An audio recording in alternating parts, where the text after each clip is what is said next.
Wrong shirt, again, just dashed off a call. I hope you got my pre-message to say this one would be delayed by 15 minutes. It's actually 16 minutes. Did anyone get the message?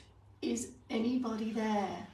Is anybody there? Is anybody there? If not, I'm going to get right into the movement snack. Someone is there. Carol, did you get my message? Did you get the memo? I left it on your desk. Now, I could spontaneously combust because can you hear the thunder? We've got thunder and lightning here in Havant Bados. Oh my God.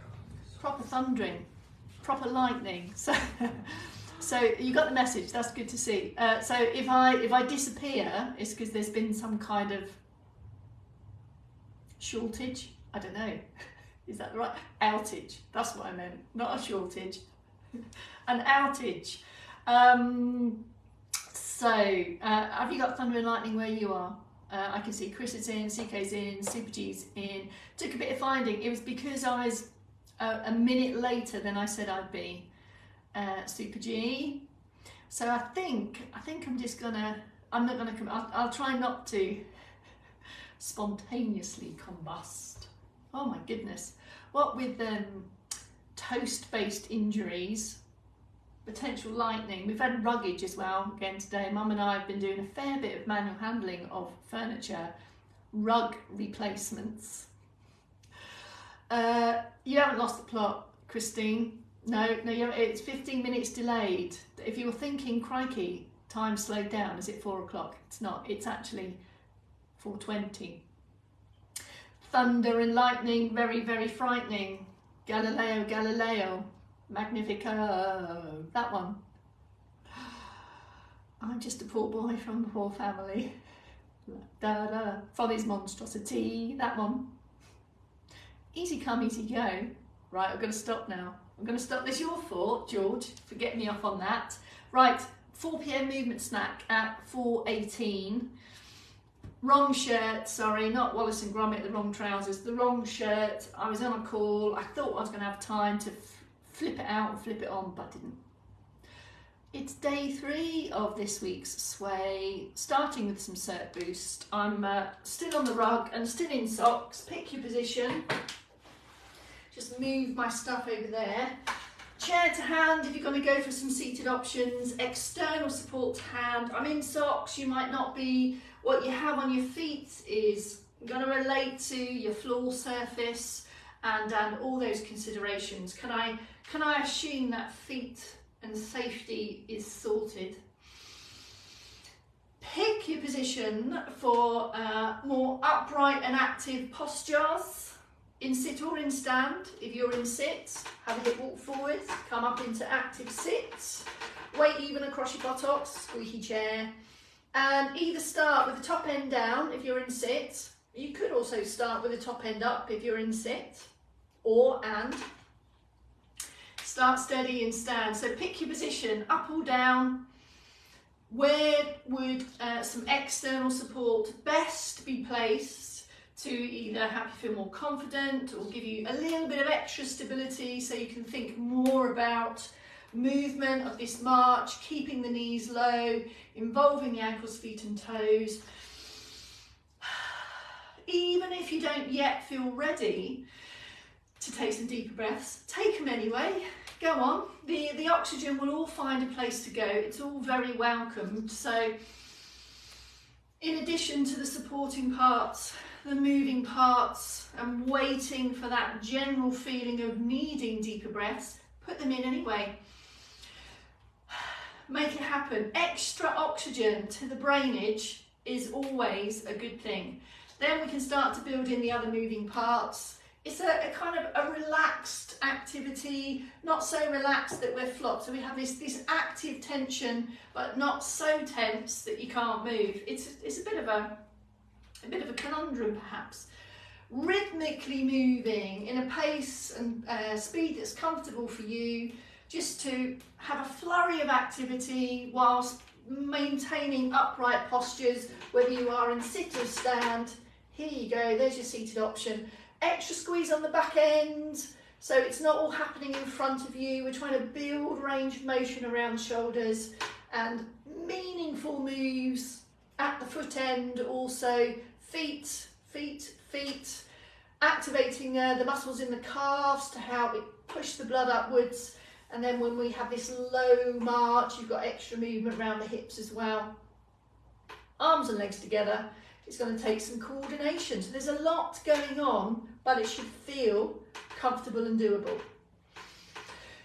That's your flurry of circulation boosting. We start every movement snack with a bit of circ boost, and we talk about crowbarring it into your day, a few minutes here and there across the day. If you've been inactive or sat down or in the same position for a bit too long, that's it. That's your circ boost.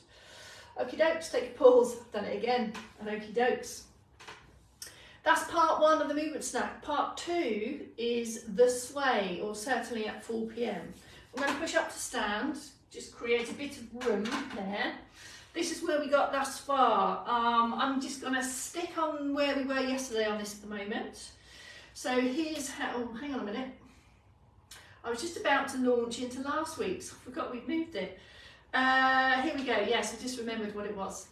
So just have a little bit of shoulder blade movement, a little bit of open and close, and then we're going to get going on our flamenco themed or flower themed sway, whilst remaining upright. Draw the shoulder blades away, and that's going to bring the arms together, and then we take back of the hands lightly touching, and then press and back. Let me come a little bit closer so you can see what's happening on with the hands here. So it comes to here. There's no pressure here, it's not forced. So that's the range of the motion. They're kind of internally rotating through the shoulders there.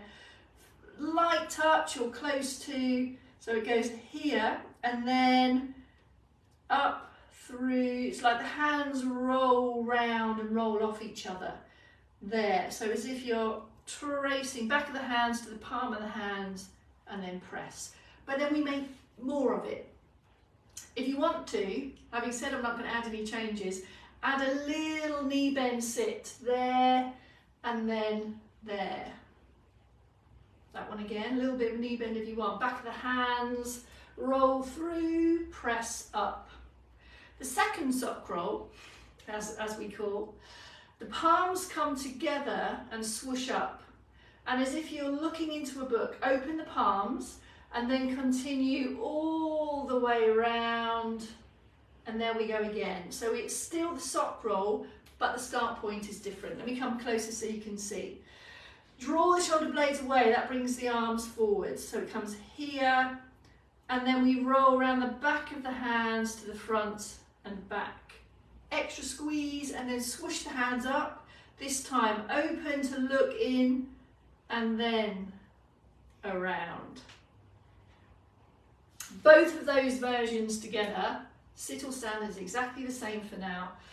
It's here, extra extend, take the swoosh up, open the book, and then carry on. There's a leg, there's an extra complexity to this if you would like it.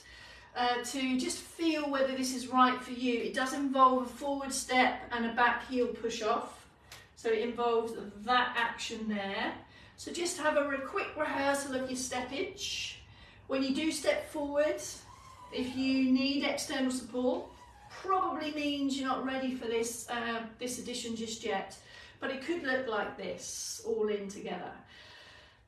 A little bit of a knee bend for the backward place. Press up, swoosh and step, sock roll back, press back to base. As you step forward, the focus is on the heel push, so you kind of get this extend through the hip as well. I'll take this one more time and then I'll do a couple in sits. So it could go knee bend, press tall, swoosh up, press, back to base. Including the legs in the seated option, of course, is optional. It could look like this. Back of the hand, extend, press, step open swoosh with a bit of hip hinge, and then back to base. And then we just go through a few of those and find your own flow. You can be even more creative if you want, or even expressive if you feel the need to. Express yourself through sway. But actually the main thing here is that we're combining coordination into meaningful moves. We have wrists, shoulders, elbows, hip extensors, foot extension going on there, all packaged up in a way that should feel good, should feel enjoyable, and just bordering on challenge, but not so challenging that it's what's the word, that you can't do it. I can't think of the word I'm after there. Anyway, that's the sway. I still can't think of the word. I've lost a word. Where is it?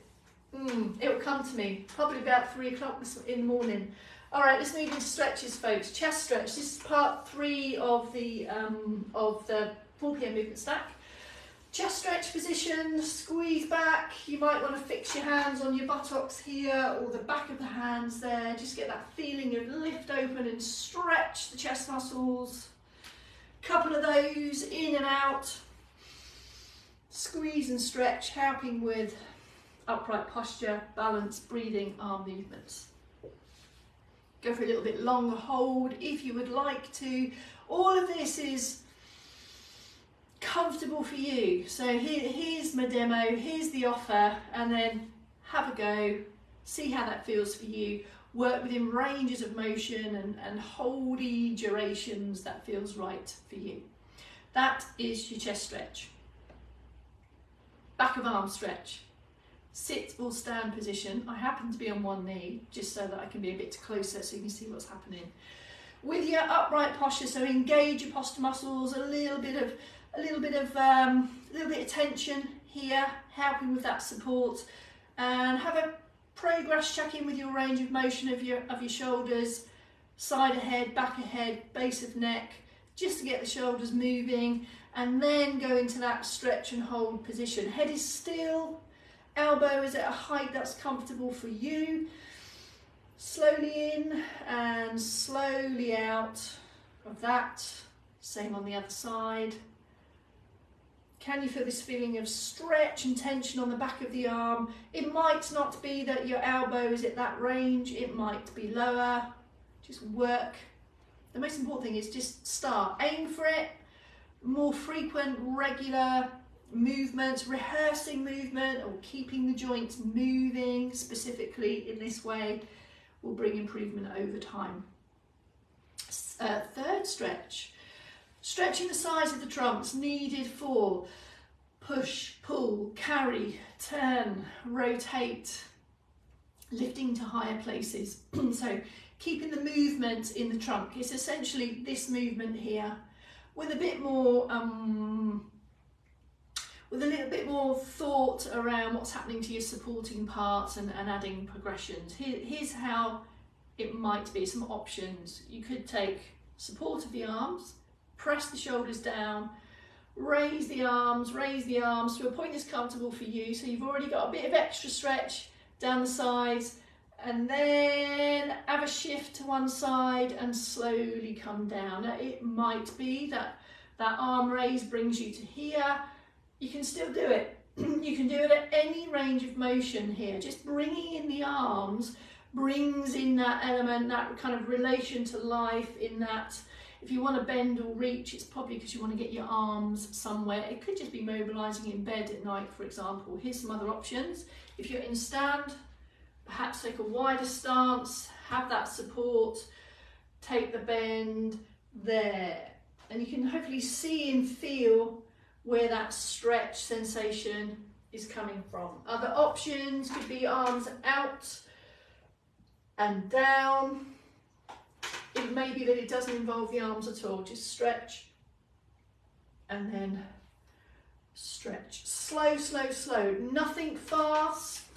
There's no momentum here. It really is just going through slightly bigger ranges of motion than you already have today. That's the 3 key stretchier positions of the upper body. Just to remind, we had the chest stretch, back of arm, and upper side, with or without the arm. 2 leg ones now, back of thigh. Get yourself comfortable in your sit position, so you've got enough room to shift and move the legs. Here we go. A little bit of a knee bend for comfort. Lift and then hinge, and we're feeling this feeling of sensation, stretch on the back of the thighs. Can you see that my back is flat, my gaze is neutral, my neck and my spine are in line, and I'm having a squeeze and an ease down, and we're feeling this here. Here you go. Slowly in and slowly out. So moving out of the position is as significant as moving in.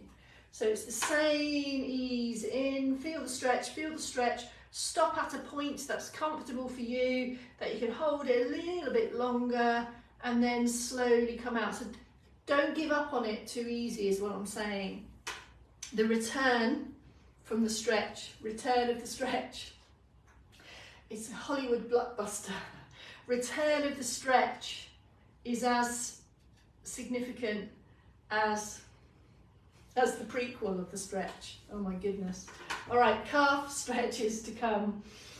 Lower down the leg. This is all your ankle movements and mobility here. Keeping the ankles moving requires the calf muscles to be flexible. So there's the start position. Can you see my foot there? The foot is squeezing back. I'm pressing the heels forward. There's the stretch on the back of the lower leg. Down here, you got that? Same on the other side.